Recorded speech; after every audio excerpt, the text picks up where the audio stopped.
शादी के पहले से ही विभा को कपड़े धोने का बड़ा शौक था। कभी नल के नीचे तो कभी तालाब के पास। अरे मेरी नीली वाली लुंगी नहीं दिख रही है। विभा की अम्मा, कहाँ रखी है लुंगी? अरे वो तो विभा ने परसों ही धोकर रखी थी आपकी अलमारी में, देखो वहीं होगी। वो ना मैंने आज धो दी, मुझे लगा कि गंदी हो गई होगी। अरे कैसे गंदी हो गई थी? उसे तो मैंने पहना भी नहीं। हे भगवान, इस लड़की के कपड़े धोने की आदत से परेशान हो गया हूँ मैं। जितना तो घर में राशन नहीं आता, उससे कहीं ज्यादा डिटर्जेंट पाउडर का खर्चा है। इसकी शादी करवा दो, शादी। जाए अपने घर में ही करे काम, फिर चाहे घर के कपड़े धोने हो या पूरे गांव के। हाँ ठीक बोल रही हो, देखता हूँ मैं कोई लड़का। वो दिन भी आ जाता है जब विभा को देखने लड़के वाले आ जाते हैं। लड़की मुझे अच्छी लगी। होने वाली सास कहती है, बेटी अगर कुछ पूछना है तो पूछ लो। वैसे तो हमारी लड़की बहुत ही शर्मीली है, जो बोल दो वो मान लेती है, इसे क्या पूछना होगा। अरे कैसी बात कर रही हो माँ, मुझे इन लोगों के घर रहना है, सवाल तो कई है। हाँ हाँ बेटा, पूछ लो ना, क्या पूछना है। आप लोगों के घर कपड़े कौन धोता है? सास का मुंह बन जाता है। देखो, अगर तुम ये कहना चाहती हो कि तुम्हें कपड़े धोने नहीं आते तो सुन लो, कपड़े मैं ही धोती हूँ, लेकिन तुम्हारे आ जाने के बाद मैं रुमाल तक नहीं धोऊंगी। अरे चुप रहना भाग्यवान, बहू बेचारी घर आई नहीं, उसे डराना शुरू कर दिया। वो क्या है ना बिटिया, अभी तक तो ये कल्लू की माँ ही धोती थी, लेकिन अब तुम्हारे पापा तो दहेज में वॉशिंग मशीन देंगे ही। तभी विभा की माँ बोल पड़ती है, सवाल भी पूछा तो क्या। वैसे भाई साहब, मशीन की तो फिर भी कपड़े धोने की कैपेसिटी होती है। मतलब जो बिटिया दे रहे हैं ना विभा, इसे कपड़े धोने का बहुत शौक है। ये आप लोगों के क्या, आस पड़ोस गांव मोहल्ले सबके कपड़े धो दे और उफ तक ना करे। बाहर देखा नहीं आपने कितने कपड़े सूख रहे हैं? सब हमारी बिटिया ने ही तो धोए हैं। बस भी करो ना माँ, शर्म आ रही इतनी तारीफ सुनकर। और तो और एक दाग निकाल कर दिखाओ तो मान जाऊं। हाँ अच्छा, माफ करना बेटा, मैंने गलत समझा।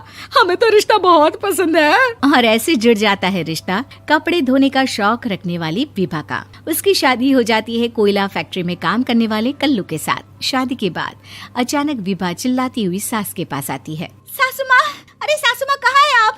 ये तो धोखा है, धोखा दिया आप लोगों ने मुझे। इसे ससुर के चक्कर के बारे में पता चल गया। अरे तो उसमें तुझे क्यों धोखा मिला है? अरे नल में पानी नहीं आता, कपड़े कैसे कब धुलेंगे? अच्छा, तू पानी नहीं आ रहा उसकी बात कर रही है। तो आपने क्या सोचा? कुछ नहीं। अच्छा, तेरी माँ ने कहा था कि कपड़े धोने का शौक है तुझे, याद आया मुझे। शौक बोलकर कपड़े धोने वाले मेरे जुनून को कम ना आके सासू माँ, कपड़ा धोना मेरा गुरूर है। तभी पति भी वहाँ आ जाता है। अभी मैंने इसे सनी देओल की फिल्म दिखाई है, उसी के डायलॉग मार रही है माँ। अच्छा सुन, साफ बता रही हूँ, पानी सुबह 4 से 6 और शाम को 10 से 12 आता है, समझी? विभा टाइमिंग सुनकर हैरान हो जाती है। ये क्या भूतों का मोहल्ला है? सुबह 4 बजे उठकर कौन कपड़े धोता है? 4 बजे टंकी में पानी जाता है, फिर सारा दिन धोना ना, किसने मना किया?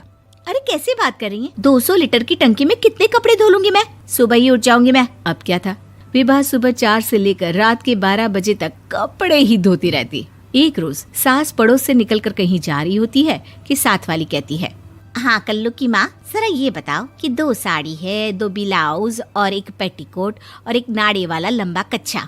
हाँ तो? अरे तो क्या, कितना लोगी धुलाई ये बताओ। धोबन दिख रहे हैं हम क्या? हमारे पति सरकारी नौकरी से अभी रिटायर हुए हैं और बेटा सुपरवाइजर है कोयला फैक्ट्री में। धोबन समझ रखा है हमें। हाय रे कल्लू की अम्मा, माफ कर दो, वो तो मोहल्ले में यही सब बता रहे थे कि तुमने बहू को कपड़ा धुलवाने के काम में लगा दिया है। सास को पड़ोसन की बात सुनकर गुस्सा आ जाता है। वो घर पहुंचती है जहां घर के बाहर ही इतने सारे कपड़े सूख रहे होते हैं जितने कि किसी धोबन के घर पर। अरे ओ कल्लू की दुल्हन, बाहर निकल। माँ जी यहीं आ जाओ, बाथरूम में चादर धो रहे हैं हम। अरे अभी हम धोते हैं, तुमको बाहर निकलो। ये आस पड़ोस वाले बोल रहे हैं कि हम बहू से कपड़े धुलवा कर उसे कपड़ा धोने वाली बना दिए हैं। अरे छोड़ो ना माँ जी, किन लोगों की बातों में आती हो? आस पास के लोगों का तो काम ही होता है कि वो किसी तरह सास बहू को लड़ा दे। बहू सारे घर के कपड़े धोती है, ये क्या कम है? बोलिए। सास को भी लग जाता है कि वो बहू का ये सनकीपन नहीं छुड़वा सकती, इससे अच्छा है कि खुद ही चुप हो जाए। एक रोज सास और बहू मंदिर जाते हैं, जहाँ सास की साड़ी वहाँ खड़ी भीख मांगने वाली से मिलती है। माँ जी क्या बात है, आपकी साड़ी उस भिखारन से कितनी मिल रही है ना? हाँ हाँ देखो तो, दोनों की साड़ी मिल रही है। क्या बात है कल्लू की अम्मा, तुम खुद को तो अफसर की बीवी बताती हो और ऐसी सिंपल सी प्लेन साड़ी पहनकर घूमती हो। सिंपल और प्लेन नहीं है ये साड़ी। तो क्या सोने के धागे से फूल बने हैं? कुछ भी सासू माँ, कुछ भी। हाँ बने थे इस साड़ी में सोने के धागे से फूल। मेरे पति लेकर आए थे मद्रास से स्पेशली मेरे लिए 10,000 की। ताहे भाई साहब इस भिखारन के लिए भी सेम टू सेम साड़ी लेकर आए होंगे 10,000 की। सास उस वक्त तो कुछ नहीं कहती, लेकिन बहू के साथ घर आती है और अलमारी से एल्बम निकाल कर लाती है। ये साड़ी देख रही है, ये वही साड़ी है जिसे मैंने अभी पहना था। इस साड़ी में ये जो चमकदार फूल दिख रहे हैं ना, ये सोने के धागों से काढ़े गए हैं।